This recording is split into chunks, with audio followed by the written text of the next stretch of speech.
Hello dear viewers, আসসালামু আলাইকুম। আশা করি আপনারা সকলে ভালো আছেন। আল্লাহর রহমতে আমিও খুব ভালো আছি। আজকে আপনারা যে কাজটি দেখতে পাচ্ছেন সেটি হচ্ছে পাইল ক্যাপের রড বাইন্ডিং। পাইল ক্যাপের রড বাইন্ডিং করার পূর্বে আপনারা পাইল ক্যাপে সিসি করে নেবেন। সিসি করা শেষ হয়ে গেলে আপনার ড্রয়িং অনুসারে রড বাইন্ডিংয়ের কাজ শুরু করে দেবেন। রড বাইন্ডিংয়ের কাজ শুরু করার পূর্বে আপনাদের ড্রয়িং দেখতে হবে। ড্রয়িংয়ে কত ইঞ্চি সেন্টার বাই সেন্টার রড আছে তা আপনারা ভালোভাবে দেখে নিচের দিকের যে রডগুলো আছে সেগুলো হচ্ছে মেন রড, উপরের দিকের যে রডগুলো আছে সেগুলো হচ্ছে বাইন্ডার রড। আমাদের ড্রয়িংয়ে 5 inch centre by centre binder এবং 5 inch centre by centre main rod ছিল। আমরা ড্রয়িং অনুসারে 5 inch centre by centre main রডগুলো বসিয়ে উপরে 5 inch centre by centre binder রডগুলো বসিয়ে এখন আমরা বাদাইয়ের কাজ শুরু করে দিয়েছি, যা এখন প্রায় শেষের দিকে। এখন আপনারা মূলত দেখতে পাচ্ছেন আমরা কলামের সেটআপ দিচ্ছি। এটি মূলত একটি কলামে আমাদের মেইন রড ছিল 8টি 16 মিলি, যা আমরা বেঁধে ফেলেছি। টাই রিংগুলো ছিল 10 মিলি। আমরা টাই রিংগুলো 5 ইঞ্চি সেন্টার বাই সেন্টার বসিয়ে বাদাই করে এখন আমরা পাইল ক্যাপের উপরে নিয়ে এসেছি।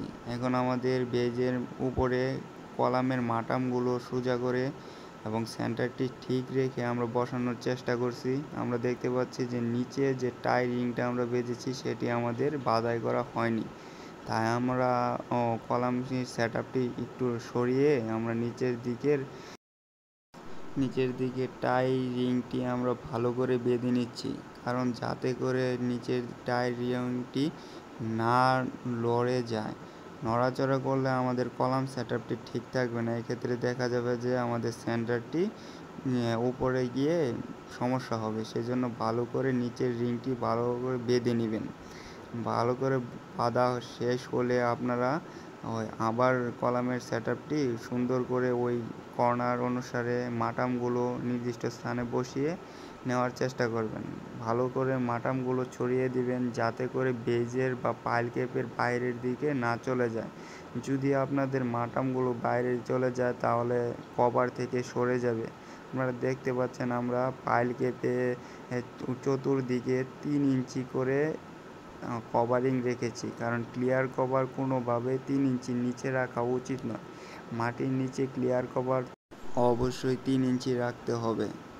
আরেকটি জিনিস অবশ্যই খেয়াল করে দেখতে হবে, যেটা হচ্ছে বেজের মাটামগুলো যেন কোনোভাবে বাঁকা হয়ে না থাকে। যদি বাঁকা হয়ে থাকে তাহলে সেগুলো উপরের দিকে করে দিতে হবে। যদি তারপরেও সমস্যা হয়ে থাকে তাহলে আপনারা একটি বাইন্ডার রড দিয়ে চতুর্দিকে বেঁধে দেবেন, যাতে করে মাটামগুলো উপরের দিকে থাকে। মাটামগুলো উপরের দিকে না থাকলে কভারের সমস্যা হতে পারে।